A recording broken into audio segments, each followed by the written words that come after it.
He's big and he's brown, the big brown break down. Brendan Big Brown Schaub. Yeah. Yes, sir. Sunday. Hopefully you guys enjoyed Strickland, Khamzat. We're going to get into it on tomorrow's show. One of the biggest fights in a hot second. But UFC's popping, man. This summer is going to be so lit, dude. You got 3 months of nonstop action.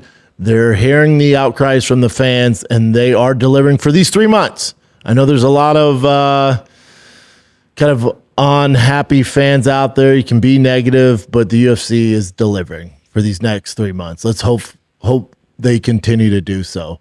But yeah, I'm not mad at any of this stuff coming up. Now, some of those fight nights, the fight nights are what they are, man. But the numbered cards, obviously, we're done with 328. You got UFC Freedom, which is so litty. And then you got the fight night. Listen, the fight nights you can complain about, I'll take them. Keep going down, Chin. But then you got International Fight Week, and I can guarantee you guys you're getting Conor Max Holloway on that. And here's the thing. I was going to save this for Mondays, but might as well get it out now before this narrative gets elsewhere, is the UFC's playing poker right now, and they're holding their cards. And Netflix MVP, they just laid down, they laid down 2 pair. And it's good. They're aces, they're kings. They laid down 2 pair. And MVP Netflix Ron are like, what's up, dude? This is better than yours. And UFC's going, And they're just chilling.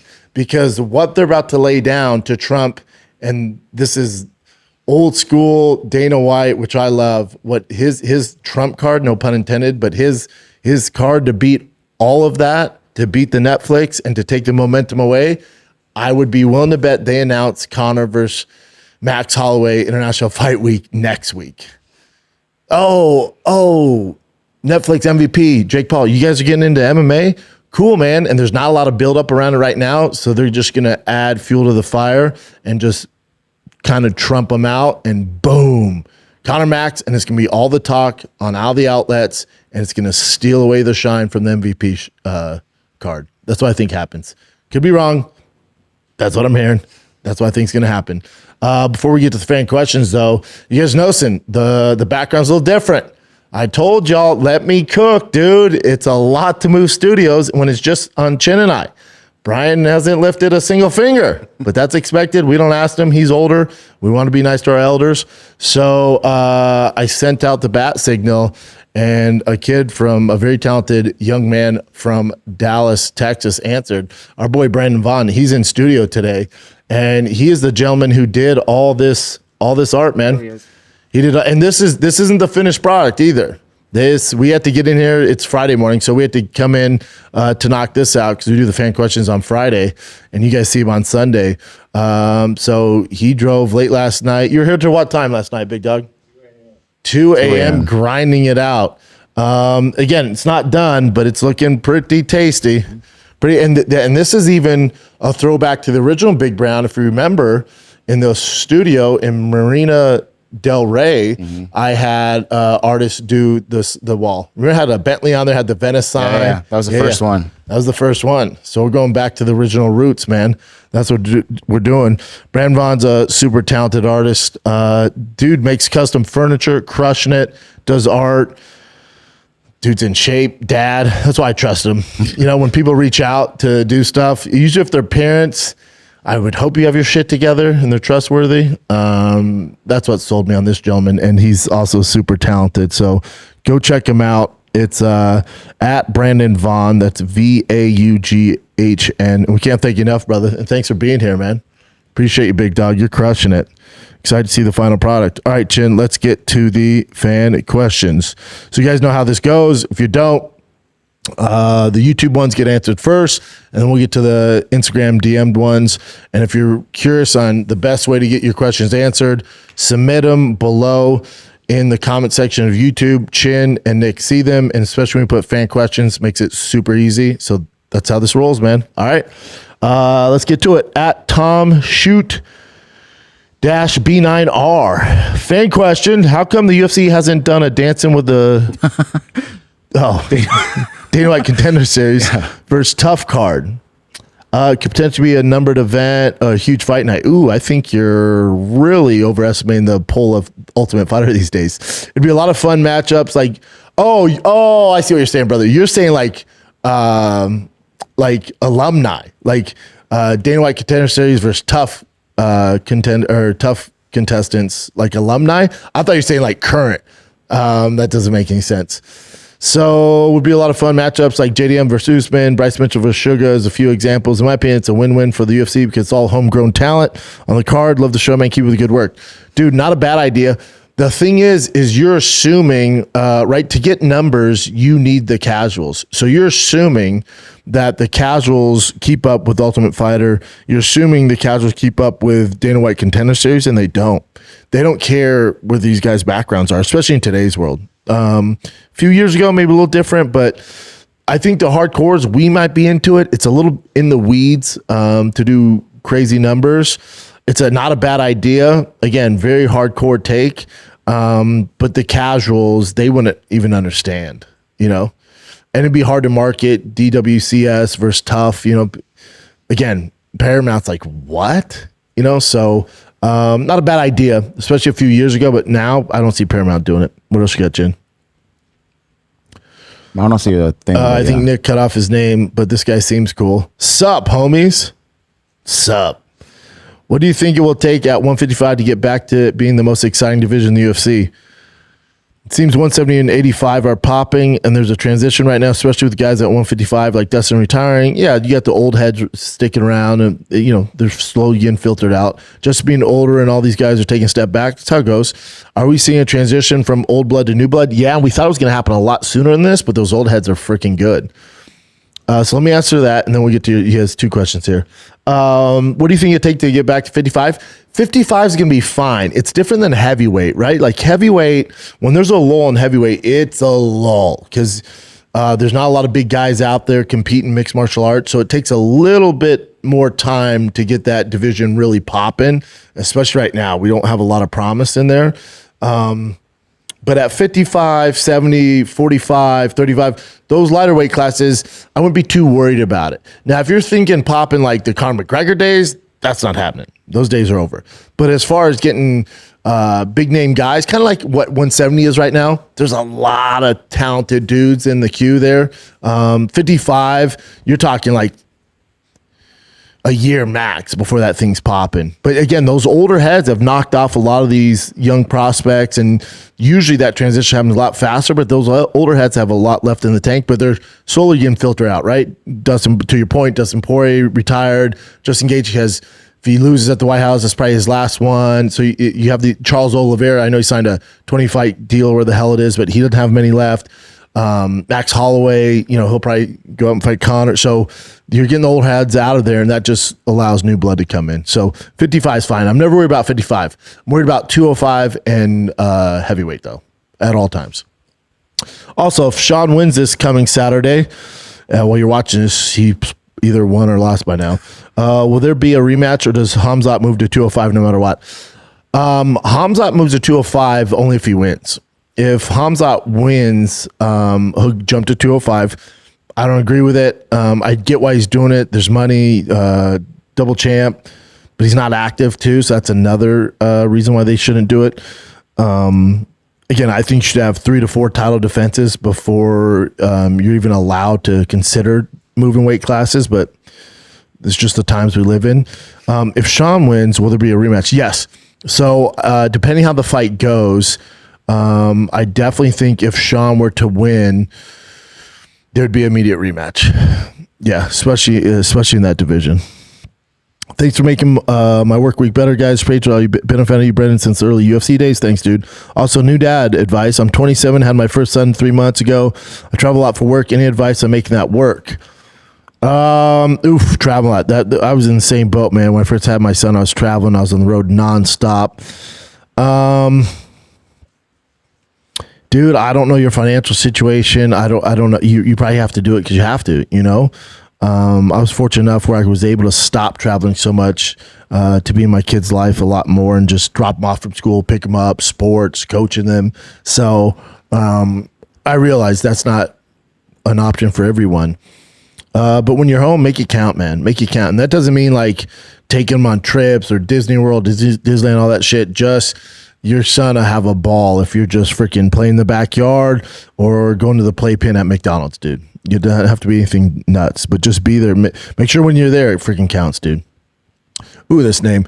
At JG-JX5KL. Let's switch the name, though. Fan question from the UK. Not fight related. Not fight related. I got people staring at me out there. Not fight related. Wanted to know if you're getting back into the fish tank game. Enjoyed those updates back in the days. Dude, I miss my fish. The arowanas, the catfish. I've had puffer fish, turtles. God, I miss my fish. We could do it. We would do it in here. Wifey's not having it at the crib because I made a lot of mistakes. For it too. What'd you say? There's a perfect spot. We have plenty of areas. This would be a good spot for a fish tank, dude. Yeah, let me get through this initial phase here that we're in, and then I'll start setting my peepers on some fish tanks. Thanks, buddy. Cheers, John. At TY Fighter XXX. Fan question. Hey, Schaub, dad of two boys, 5 and 7 here. I always enjoy when you talk about your kids. Yeah, but if you don't have kids, people get mad. So, quick question. I've been training Brazilian Jiu-Jitsu for over 10 years. And now both my boys are training too. How do you keep your kids from burning out? Don't do it 4 or 5 times a week. Don't make it a job. Don't be critical. So I heard this great example where, like, say your kid plays video games all the time and you're over his shoulder, whatever game he's playing, Madden, Show 25, whatever it is. And every move he makes, no, you should have went left. Oh, no, you go right. Oh, no, go left. Or if he's playing Fortnite, oh, dude, go there, go here. And you just keep bickering and telling him what to do, that kid's gonna stop playing video games because it's not fun anymore. You're criticizing him, you're calling him out, you're embarrassing him. So anything you want your kid to stop, just start hounding him and tell him what to do all the time, and he's not gonna want to do it. So when it comes to jiu-jitsu, they're 5 and 7. They're not getting ready for ADCCC anytime soon. Just take it easy, let them have fun, let them learn their craft. And then as they get older, you can crank it up, but you're going to ruin it. And I see it all the time. I see it right now in football. I see it in baseball since Tiger started since he was 7. I see it all the time. And it's not the kid, it's the dad or it's the mom. The kid loved the sport and you took the fun away from it, so he stops playing. And now you're sad because you're not at the field on Saturdays, and that's your fault. So just be careful, man. Also, I've been listening to you guys for over a decade. I know we've been doing a hot second. Really appreciate all the content. Hope you and the family are doing well. We're crushing it, bud. Thank you. At Admiral Akbar 97. Fan question. I vaguely remember talking of you moving down to light heavyweight a long time ago. Was that real? If so, how close were you to trying? Love the show. Keep it up. Yes. Yeah, that was a time when I think I lost. There's actually 2 times, because when I competed in Metamoris against Cyborg, I got down to 220. That was the weight limit. They made me weigh in. They didn't make him weigh in, so that was fun. Some Brazilian love there. And I got down to 220, but I was eating just fish and running 1 million miles and training jiu-jitsu 6 hours a day. And I got down to 220. And then when I lost to Travis Brown, when Rogan had that talk with me, I was like, I'll prove him wrong. I'm going to cut to 205. And I started the cut, and I got down to probably 228, which isn't bad, because then you can cut those last kind of 20 pounds and make it. So, but then I was like, what am I doing? You don't want to fight to prove your buddy wrong. You're fighting for the wrong reason. You get hurt. So as far as how close, I tried, but I never actually weighed in at 205. These days, that's not happening. Was this the picture that you were cutting to? Yeah, maybe. I think I remember I'm this close. too. Yeah. Alrighty. At N Austin 07. Fan question. It was great to see you, it was great getting to see you on No Leg Days. Yes, that's my boy Nick show, who's on this show a lot, Nick Simmons. They're dropping an episode with Phil Heath, I think, next week. They've had Mike Israetel on. I was their first guest. I told them to go someone else, but they made me do it. Can we some more fitness content, whether it's lifting, rolling, sparring, heavy bag, whatever? Maybe we get a Thick Boy Fitness Club going rather than just a bike club. P.S. I've been watching and following along for 10 plus years. I've got an 8-year-old boy engaged to my fiance who has 3 girls. Good for you, man. Oh, you're going to have a full house, dude, which is going to be so cool. I wish I had another. It's been awesome watching you grow as a person and a father, seeing similar themes paralleled in my life. Keep it up, my man. Yeah, that's why we're doing it, dude. We're all growing up together, aren't we? We're all getting old. We can't be hanging around playing grab ass anymore on the streets of L.A. PPS, I'm tired of hearing about Brian's piece and not being able to see it. Let's just see that baby bird on Patreon already. Dude, I told him, buddy. That dude's stressed out. So I'm like, dude, just start an OnlyFans for a golden hour OnlyFans. Not the podcast, just like golden age Patreon. And it's just his baby bird. I thought it was his nuts. It's his nuts. His nuts around Austin. It would crush, dude. Wow. I bet he'd make at least another 10K a month. It was so fun to see him. So yeah. Yeah, his balls are fantastic. I don't know that he's on TRT. That might be a different bird, but he should be all right. But his question was more fitness content. Yeah. I got some stuff in the works as far as fitness going with some sponsors, but yeah, I don't know. I ramp up more. I'm just. Yeah, you got to be careful where you put all your energy, right? So a lot of my energy's in the Big Brown Breakdown, more content here. We have some things in the work with this. As far as fitness goes, I do a lot of Fight Club stuff. Did it this morning. Yeah, so I hear you. And I'm involved with the boys at No Leg Days. I help produce that thing. So we'll figure something out, dude. You'll see more fitness stuff. Especially this summer, because my kids' entire summer, June and July, Bossy has All-Stars in June, which I'm coaching. But June and July is going to be dedicated getting the boys in football shape, so I'm sure I'll be posting a ton of that. At DillyDill2196, fan question. Brandon, are you going to do anything special for the White House card? Would love to see a fight companion. God, I'm the fight companion outside of JRE in a hot second. That's on a Sunday too. That's tough, man. I don't know. We haven't thought about it. It's on a Sunday too. I would love just to sit at my house and order a large pepperoni pizza from Domino's with extra sauce and watch that fight card. And there's only 7 fights. We'll see, man. We'll see. Takes away from the fam, we're all excited about that. So we'll see. But if there's time to do something special, it's for that one. I'll definitely do like an immediate rematch response to it, At Reese Garner -U2K. Fan question, Khamzat Strickland. What do you think is the biggest factor that decides the fight between Khamzat and Sean Strickland? Is Khamzat's pressure, Strickland's durability and jab? It's Strickland's durability. I think that's the number one X factor. Is we know Khamzat comes like a Chechnyan fucking tidal wave. And Strickland's going to get taken down. This entire fight, and again, as you're watching, if you've seen the results, can Sean Strickland defend the onslaught of Khamzat in the first, I'd say, 2-3 rounds and not get finished, but also make Khamzat work? He's going to get taken down, but don't make it easy. Don't make it easy night in the office. Even if you're going to get taken down, make him work for it. And when you're down there, you don't rest. You're creating scrambles, slowly drain that gas tank, and then Sean gets to work in the 3rd, 4th, 5th round. So the number one thing, we know what Khamzat's doing. We know what he's doing. The X factor for Khamzat is I do think we're forgetting his striking abilities and the power. So that could be a factor that we're not really thinking about, because Sean Strickland's, I'm sure his entire camp has been heavy anti-wrestling and creating scrambles. And you can't forget about Strickland's power Khamzat's power on the feet. So that could be something when you're so dialed in on wrestling, you're forgetting that Khamzat can punch and kick as well. So that could be something to be of note. But the number one thing, if you're a Strickland fan, is when he gets taken down, is he making Khamzat work for it? And is he creating scrambles? And can he defend the onslaught? We'll find out. And you guys have already found out because you're watching this.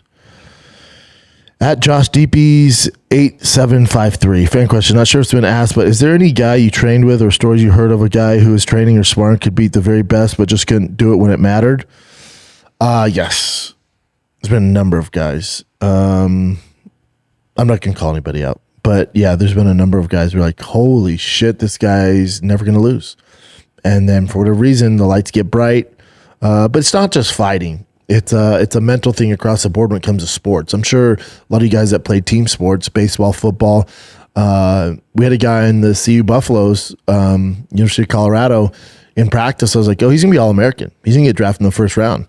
And Coach Barnett goes, if he's first team all practice, he just win the game, we can't find him.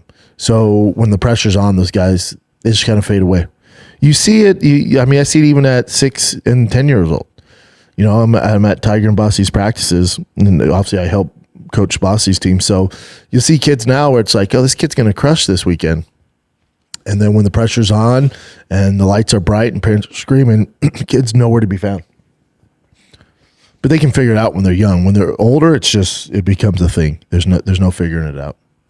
When you've talked to those guys that you train with that are like that, do they tell you specifically why they can't do it? Nope. It's the elephant in the room. We all know it. Yeah. They don't talk about it. We don't talk about it. Wow. And I had that guy ask me to corner him, and I was like, not happening. At Reese Garner -U2K. Fan question. If you had to trust one UFC fighter to babysit your kids and one you absolutely wouldn't, who are you picking and why? Probably wouldn't let John Jones or Strickland watch my kids. Heavy on John Jones. I actually think Strickland would be kind of fun. He's like that crazy uncle. Like at my Uncle Charlie, shout out to Uncle Charlie, where my mom would let me go over there and he would cuss. He's the first one to show me UFC. He would fucking, he was a Marine, so he'd show us like these crazy like knives and shit, you know? He was fun. Those are awesome. He was awesome. Tell us war stories. He got us into freaking football. He bought me my first bench set when I was like 6. Like just wild shit, man. He'd buy us those grenades that you'd light them up and they would smoke grenades. And he'd be like, you guys want to go light some firecrackers? And it was like, you know, fucking October. We just go outside and throw fireworks. Shout out to Uncle Charlie. He's the man. But as far as UFC fighters, let's talk about the good here. The ones I'd let Gilbert Burns watch my kids. Mm-hmm. I would let Wonderboy Thompson watch my kids. I would let Bo Nickel watch my kids. I don't think I'd let Josh Hokett watch the kiddos. I'd let Derek Lewis, Tom Aspinall. There's a bunch of guys I'd let watch my kids. Josh Hokett would be the fun. I don't know how he is. He's a wild boy. Yeah. These are the Instagram questions. Okay. RL10525 Ricky. Oh, sorry. What's your overall thoughts on America's 250 card, so the White House card? I see both arguments. I think it's a very special time for the UFC. I think it's incredible that they've pulled this off. I love the belt. I love that it's this whole American theme. I think it's a once in a lifetime opportunity for those fighters. And then also I get the only reason this is happening is because of Dana White's relationship with Donald Trump.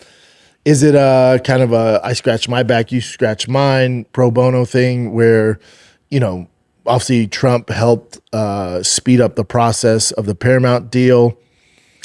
So that's all weird. But at the end of the day, does it affect us? Does it affect you? No. At the end of the day, we're getting an awesome card at the White House. So I have no issues with that. That's just, everyone's grimy up there. It's just the way it goes across the board. These big CEOs, politicians, they're all grimy. So I expect that. The thing that really grinds my gears is, I talked about it on Friday's show, is I just think they're missing the ball. They're missing the point that they don't have troops. The entire audience, whatever it is, 3,000, 4,000, 2,500, 2,800, it should all be troops. And that would shut up a lot of these naysayers. But you have these rich oligarchs and you're charging $5 million a ticket. And I just think it just adds fuel to this very privileged fire that's going to be in attendance, and I think they're missing the boat there. At the end of the day, it doesn't affect me. I get great fights. It's at the White House. It's a very special time. I'm all about it. Jay Valadez. Oh my goodness. Hilarious. Do you think Strickland will be able to stand up after being taken down, or do you think he will keep getting up and taking down over and over the whole fight? Again, you guys know the results at this point, but I tend to believe that Strickland, he's going to get taken down, but he is going to be able to get up. Now, is it going to be instant? Maybe early on, but I think if he can not get finished and maintain a pace and maintain the scramble and slowly drain that Chechenian gas tank, that he's going to have a lot more success every single round. If you're betting on this fight, and let's say the first round, Khamzat got 8 takedowns. In the second round, he gets 4, you should be crunk. And then the third round, he gets 2, you should be super excited. And that fourth round, he gets 1, Strickland's probably going to win. Easier said than done. And as you guys are watching this, Khamzat finished him in like 30 seconds. And they're like, this guy's an idiot. Lewis Abernethy, yeah. Oh, wait. Keep going. Fan question. English lad living in Australia. Been listening, watching since 2014. Thanks, pal. Will Conor's comeback be straight title shot? If not, who will he face? Won't be a title shot. They'll probably do a BMF. They'll do some weird title on the line. I would assume it's a BMF. But it's Max Holloway. Guarantee it's Max Holloway, International Fight Week. They're going to announce it this week to take the steam away from the MVP card. At least that's what I would do. Nobody's talking about this Ronda Rousey card. Nobody. And, you know, she's like, we're going to destroy the White House card. I bet what happens with that is Netflix MVPs can be like, we got 40 million views. Really? Prove it. They don't have to prove it. So I find it interesting. So let's say, I don't know if you guys know this. Let's say you do a special. I have a lot of friends that have specials on Netflix. Netflix doesn't tell you how many people viewed it. They just go, yeah, it went good. And you'll know that it did well because if the first special they give you 1 million and the next one they give you 5 million, must have done pretty good. But if they would have gave you the actual analytics, you might have got 10 million. So you really don't know. But then they release the numbers and the views on these fight cards. I'm not buying it. Whenever you guys see numbers, I'm not buying it. So the narrative from Netflix, no matter what the views are, it's going to be higher than the White House. But I would bet my last dollar across the board, across social media, YouTube, just on CBS, Paramount alone, as a lump sum, if you put all that together, UFC destroys Netflix MVP, view-wise, content-wise, engagement-wise, not even close. But the narrative's going to be, look, Netflix, Paramount only did 15 million and Netflix did 40 million. Okay, prove it. They won't.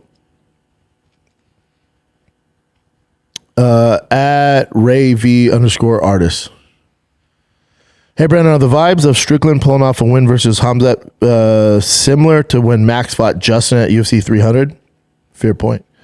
Although Max doesn't wrestle, so a little different. Everyone thought there was no chance Max could outstrike Justin. Hoping for another crazy upset. Only thing you knew what Max and Justin were bringing to the table. Scary thing is we're assuming that Khamzat is bringing... We're assuming Khamzat's going to wrestle, but he can strike. The same thing I just said, Bubba. Bottom line, fans win. Dig your kiddo story. Shout out to both Little Brows and Chin's music. Thank you, bro. Yeah, I do think his striking's a factor not a lot of people are talking about, and they should. That dude can stick and move. He hits very hard. And if you're Strickland, like most people, you're assuming you're in for the fight of your life, grappling. And if you forget about those heavy hands, it could really be an issue. Now, that being said, Strickland's never been submitted. He's never been submitted, never been TKO'd. He's only been knocked out by Poatan. So you have that going if you're a Strickland fan. The_coach with an O. Or 0. Fan question, since mine never got answered, What video package or highlights reels will the Gina vs. Ronda be showing, since I'm pretty sure UFC will not be allowing MVP to showcase their fights? That's the other issue. Great point, brother.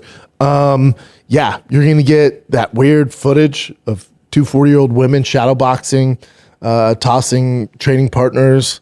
So they can't use any of that footage. None of the Nate Diaz stuff. That's why in the build-up, it's them in a very dark lit gym, and they're shadow boxing towards the camera. It's going to be a lot of that, which isn't great, but they're going to tell you it's crushing. Bowmang04. Fan questions. In your life now, what feels closest to the pre-fight nerves you used to have? And do you still experience anything that compares to the highs of winning or the lows of losing? Pre-fight nerves, yeah. Whenever my oldest son, I don't get nervous up my youngest because he's 6 and he's so dominant. I don't get nervous. With my 10-year-old, I do. Playing at the level he's playing, majors in AAA.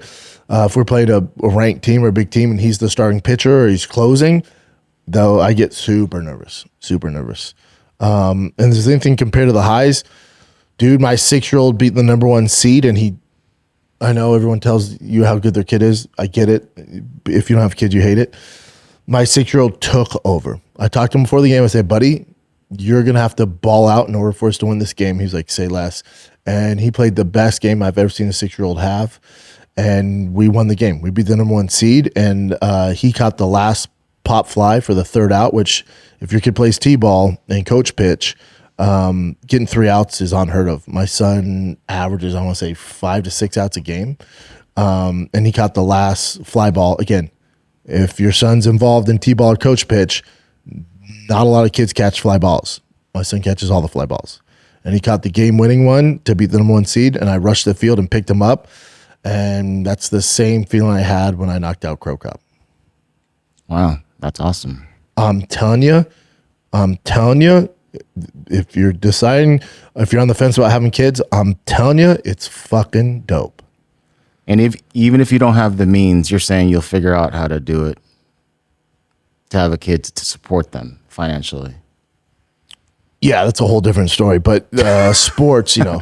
You went down a weird road, Jim. But yeah. I'm just saying. Like if you haven't thought about having kids, that's the thing I think about all the time. But anyway, you're 50. Brian had kids at freaking 55 or something. Brian's a very bad example. Fine. Oh, I was gonna ask you about the nervousness when you do commercials or the movie thing that you did. No nerves? No nerves. Shit, that's impressive. I've been doing it so long. Being in front of the camera so long. It's just what I don't know. Yeah, even like commentating with Jimmy Smith, like before we go live, and that's live. You fuck up. Yeah. No, I've just been doing it so long, and I'm confident when it comes to fighting, like when I'm talking about that stuff.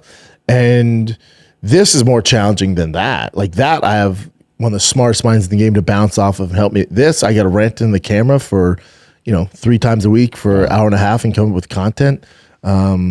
This is more challenging than a lot of that stuff. Like especially like when I was shooting that big commercial, which it'd be out in June. You have a line. It's like, you can't really mess that up. This, like, thankful the next 3 months are popping for the UFC, but when you have some of those fight nights and it's slow and there's not a lot of news, it's like I wake up in the morning, I'm like, all right, bud, what are we gonna do? And then my whole day's consumed with trying to figure out what am I gonna do. Yeah, that's tough. I think you're a different breed of personality, because I remember, like, I always ask you, are you nervous? Remember when we used to do the Across the Pond and the big shows with all those big round people? breakdowns live. I don't know how many hundreds of people were there, and you would just do the breathing stuff. I'm like, are you nervous? Like, I'm good. I'm like, how the fuck? Because I know what I'm talking about. Still, meaning it's like, I'm not saying I get everything right. I'm just saying I don't know a lot, man. I know I've been around fighting so much, I can figure that out. So I'm not nervous about the topic, or if we go to fan questions, no one's going to ask me something that I don't have a general idea about, So I'm pretty confident in that. It's different though, because even when I sing, every time I'm always like, I want to get this over with. I'm just too nervous. Oh, interesting. You're not that way. You're just very like, yeah. That's why I'm like, it's impressive. Yeah, eventually I'd like to start bringing maybe once a month big round breakdowns live back. Hell yeah, that'd be dope, dude. That's my plan. I got some plans for the show, dude. That'd be awesome. That'd be Especially fun, here in Texas. In Texas, it'd be awesome. Yeah, I think it'd be cool. Yeah. Dallas, San Antonio, Austin. Without a doubt. And I'll do it like nights before my kiddos have games or something, because I got to drive out there anyways. Dude. That'd be sick, right? Looking forward to it. Let's do it. At Ernesto_Nava93. So I posted the video of Khamzat kicking Strickland at the press conference. And this was, I'm sure we'll talk about Monday, but this is view-wise, I think it's the third most viewed weigh-in, right behind Conor. Conor Khabib and Conor Jose Aldo. That's how big this is. And it's because it's the first actual bad blood fight in a long, long time. So do I think the knee was intentionally going for that knee? No, he kicked him in the balls. That's what Dana reported he did an interview with Nina Drama, and he said Khamzat kicked him right in the nuts. Yeah, it was above the knee. I remember seeing that much. Yeah, apparently kicked him his big winner. Okay. Last one? Up to you. Do you have more? There's one more here. Oh, no. There's two more here. Let's keep going. Let's finish them out. All right. 666 Eddie. Khamzat needs to do whatever to... He's basically asking, what's Khamzat need to do to be considered the best ever? I think he needs more title defenses at middleweight, and then he would have to go up to 205 and clean out that division. So if he had 4 title defenses at middleweight, 4 title defenses at light heavyweight, he still wouldn't be considered the best ever. Because here's the issue. Even if he was to dominate middleweight, which seems like he might be doing, and even if he was to dominate light heavyweight, the strength of schedule, which isn't his fault, there's just not a lot of talent. There's not a lot of contenders where he's not a massive favorite. So you got to take that in consideration. We're talking about best ever. Best ever? Look at John Jones' resume when he was taking out guys when he was 21 years old in the light heavyweight division. It's murderer's row. Yeah. You look at Shogun's, path to victory in some of the Pride tournaments, and it's unfortunate. It's just a strength of schedule thing, and there's not a lot of competition for him. So I just think in current times and the fight culture of middleweight and light heavyweight, it's impossible to be considered the best ever.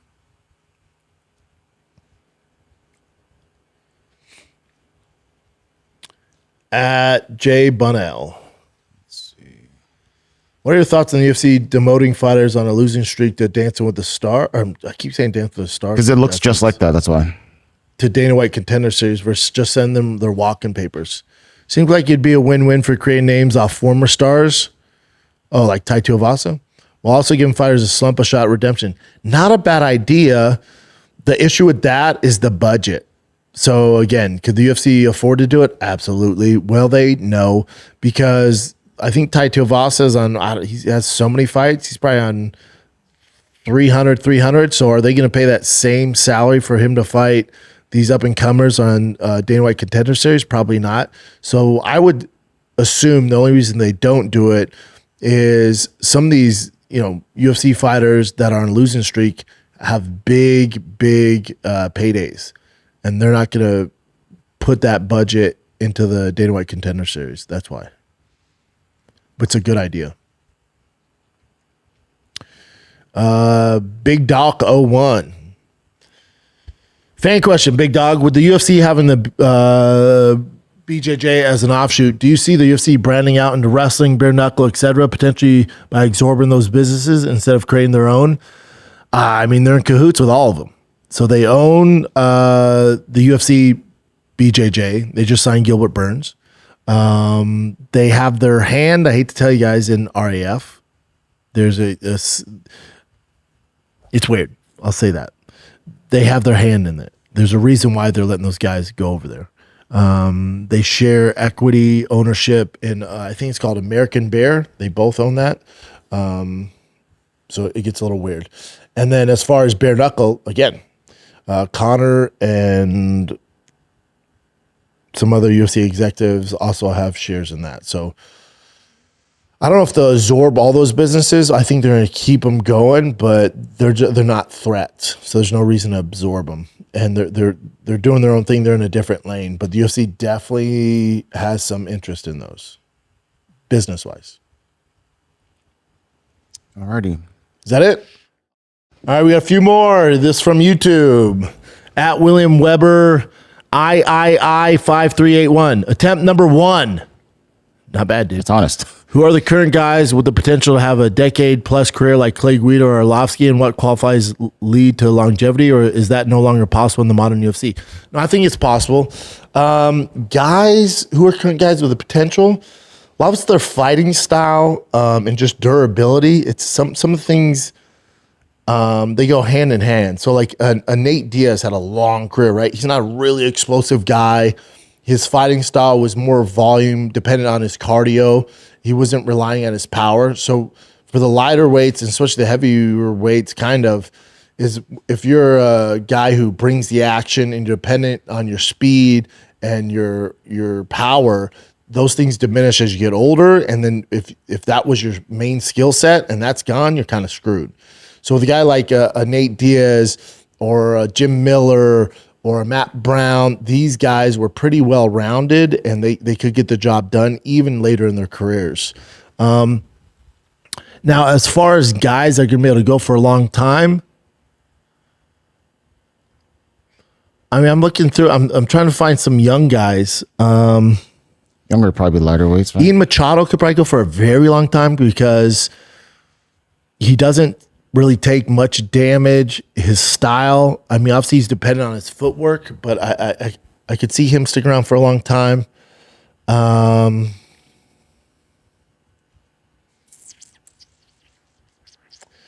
Sean Strickland, if he wanted to, I don't see him deciding to stick around for a long time. But again, another style, very cardio volume heavy, not relying on his power.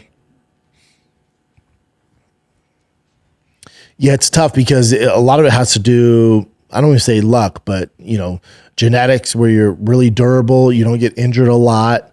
Like that, a lot of times that's a genetic thing. And you'll notice the guys who stick around for a long time aren't super explosive.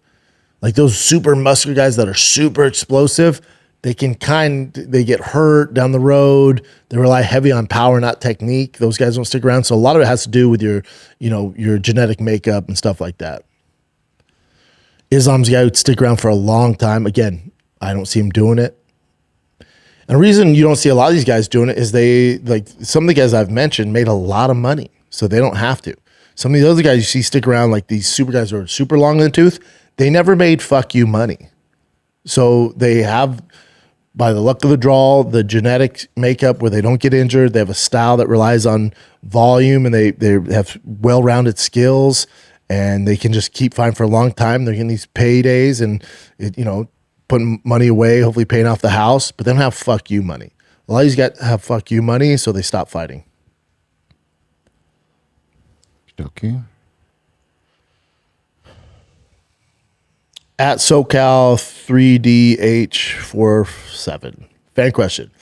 Do you think the reason the UFC is lacking stars is also because the fighters they've gotten behind lately have been able to maintain the appeal? They're hyping Khamzat and he stopped being active. Yep. Bo hasn't been living up to the hype. Fair. Imachal Gary adopted the style of clinch to decision win. Shavkat can't seem to recover. Seems like they're hesitant to put the machine behind the guys that aren't holding up their end of the bargain. It's not a bad point, man. Like a lot of people point the finger. Didn't mean to say point twice there, but a lot of people point the finger at the UFC like, man, we're our stars. And the UFC's like, we're trying. Sugar Sean, we're big on him. He lost, right? This isn't the WWE. We can't make stars. These guys got to win. We don't control the outcomes. With Bo Nickel, too much too soon. We pushed him too fast, but he still has a lot behind him. Khamzat's not active. We wish he would fight more. Tom Aspinall, we're trying. He got poked in the fucking eye. And then you get a guy like Hokit comes along. People are like, oh, why is this guy starts? Because he's different. He's winning. So everyone loves a winner. Some of that's out of the UFC's control, man. Everyone wants to put all the blame on them, but some of the fighters aren't holding up their bargain either. It's twofold. It's a perfect storm to create a star, man. Perfect storm. Frisky the boy. Fan question. We hear a lot of chat about how different teams, gyms have changed the game of MMA, whether this is Khabib's team and what they do with wrist rides, lace and legs, etc. I don't hear so much about CKB and what they've done for the evolution of striking MMA. Izzy, Kai, Hooker, Olberg, Navajo Sterling, etc. The system in which they employ feints, etc. So sophisticated, and other fighters trying to emulate them more. Discuss. Yeah, I feel like CKB gets their love. Yeah. You know, I think they get a lot of love, especially when Izzy was dominant champ. Olberg now coming up. Kai obviously never got over the hump and became champion. Hooker's, doing his thing. So they get their love, especially when Izzy was doing her thing. So I disagree with that. I think they get their love, but yeah, it's just a different time, dude. All right, that's it, kids. Love you guys. Enjoy your Sundays. I'll be at the baseball field. If you see me there, come say what's up. Good luck to all those dads out there playing this weekend. I should say watching this weekend. That's it, man. Thank you guys for watching. We'll be coming hot tomorrow morning off the Khamzat Strickland fight, and we got a bunch of fun fights coming up, kids. So thank you for tuning in. Like, share, do all the stuff they tell you to do. If you want your question answered on Monday's show, on Thursday's show, on Sunday's show, put in the comments right now. Put in big letters, fan questions. Easiest way we see it. All right? Love you guys. Be safe out there. See you tomorrow.